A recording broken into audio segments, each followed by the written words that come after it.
KSN 930. Ito pang naririnig yung tumutunog is normal lang po sa regulator kasi safety device po siya. Para ma-install po dito, kailangan naka 12 o'clock. Ito po yung pin niya. 12 o'clock, lagay po natin siya sa 3 o'clock.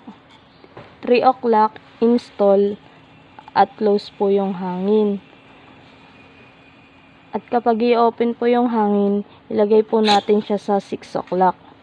6 o'clock, install, open na po yung hangin.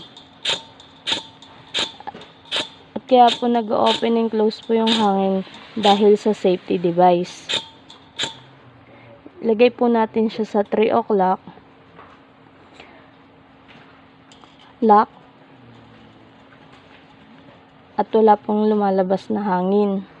At kapag tatanggalin naman po tong regulator, ikot nyo lang po siya sa 12 o'clock.